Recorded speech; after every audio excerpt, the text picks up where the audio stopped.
Your home, your land, your future. Is it still yours? Think about that for a second. 50 years ago, Aussies owned their farms, their homes, their country. Today, it's being carved up by foreign governments and billionaires hiding behind shell companies you'll never trace. Imagine if France owned half of New South Wales, 53 million hectares of our farmland, bigger than an entire European nation. In Melbourne's South Bank, a single mum, juggling 2 jobs, rushes her kids past dark, empty towers owned by investors who've never even seen Australia.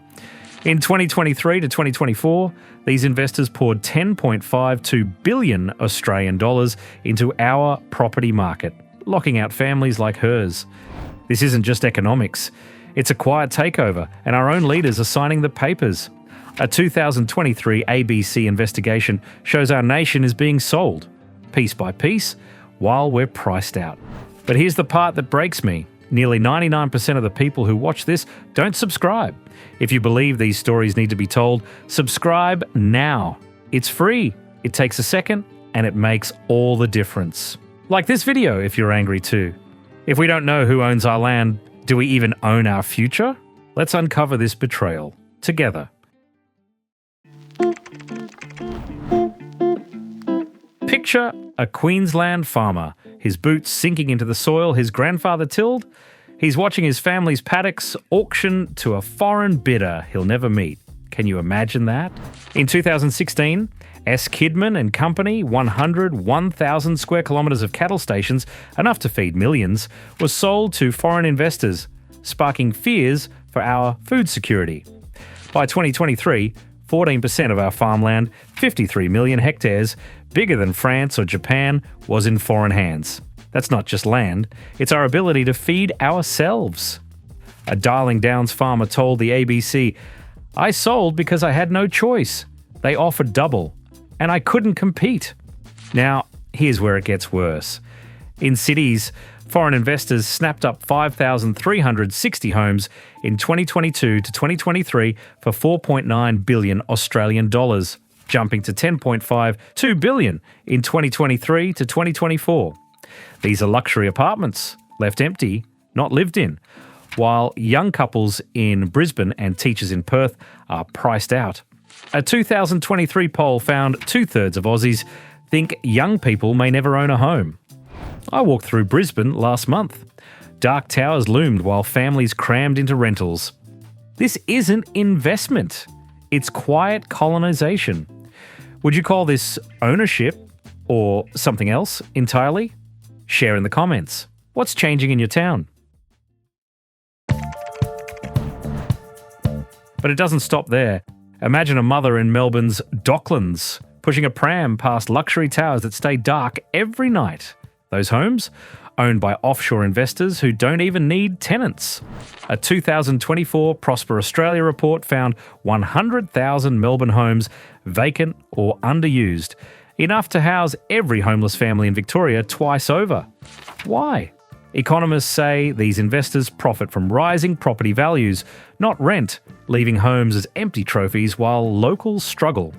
Renters told the ABC, "We're working harder than ever, but can't afford to live where we grew up."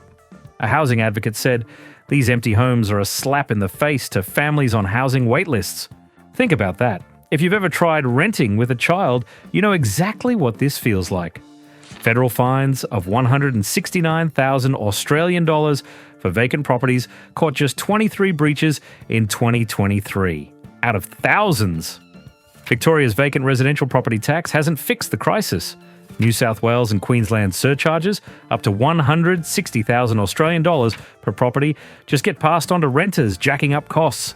This system wasn't broken by accident. It was built that way. How can we build a future when we can't afford to live in the present? Tell me, are you seeing empty towers in your city? And here's where it gets worse. In the Riverina, a farmer watches his crops wither under a scorching sun. His water? Sold off. Foreign investors own 12% of the Murray-Darling Basin's water, enough to fill Sydney Harbour twice, diverted to foreign-owned farms. One farmer told the ABC, "We used to grow food for Aussies. Now our water feeds foreign crops." A Mildura grower said, "Our communities are drying up while foreign profits flow. Entire towns ration water while foreign agribusinesses thrive." This one shocked me. Greenbushes, the world's largest lithium mine, is majority controlled by China's Tianqi Lithium, powering batteries overseas while our royalties shrink. Uranium mines like Yeelirrie and Beverly are in Canadian and US hands. And the Port of Darwin, used by our Defence Force, was leased to China's Landbridge Group for 99 years. No debate, no vote. In the US, national security would stop this cold. Why do we allow it? Can we call it progress if we're selling our resources overseas? Share your thoughts. What does this mean for your kids' future?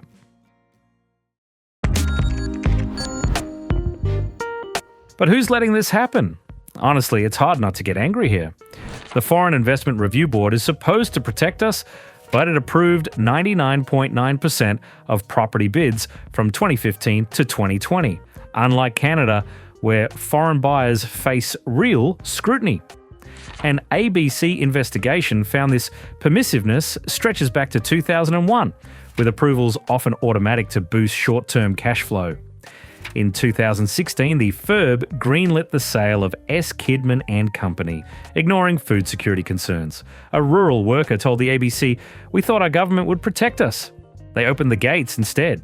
And still, our leaders turn a blind eye.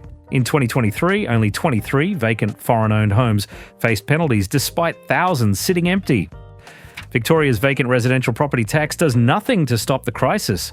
New South Wales and Queensland surcharges, up to 160,000 Australian dollars per property, just inflate rents for Aussies. This isn't regulation, it's complicity. What kind of system allows this? Seriously, who is this for? Tell me, what's stopping our leaders from fighting for us?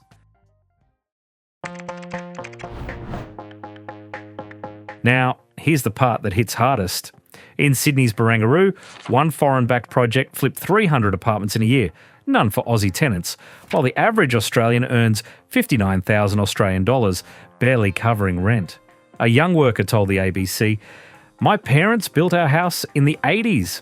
I can't even afford the front steps now." Imagine saving for a decade only to be outbid by someone who's never been to Australia. Urban planner Michael Buxton told The Guardian in 2024, "Our housing targets are fake, ignoring vacancies while families are priced out." In New Zealand, foreign buyers must prove community benefits. Here, they're handed the keys. The FIRB's 0.1% rejection rate ensures investors face no hurdles. A 2020 ABC investigation found political parties pocket millions from property lobbyists, keeping policies investor-friendly. A 2023 poll showed 2/3 of Aussies believe home ownership is impossible for young people. We're selling our country by the slice, while foreign investors cash in. So if none of us owns it, who does? What would you do if this was your street? They control our homes, our farms, our resources, but they don't control our voice. Empty towers loom over suburbs where families can't afford to live. Our water feeds foreign crops while our farmers go dry. Our ports and mines power other nations while young Aussies abandon dreams of a home. I don't say this lightly. I make these videos because I believe we deserve the truth. There's still time to fix this, but we need stronger regulations, real penalties, and leaders who put Aussies first. This isn't just about land, it's about control. If we keep selling our country, how long until we don't have one? If your rent spiked, your suburbs changed, or you feel like a stranger in your own home, hit like, subscribe, and share. Help this video reach more Australians. That's how change starts. Watch the 2 videos on screen, one on how foreign investment guts our cities, another on the policies enabling this betrayal. Is this the country we want to become? This video is based entirely on public reports, investigations, and news articles from Australian sources. All allegations are supported by official data and citations.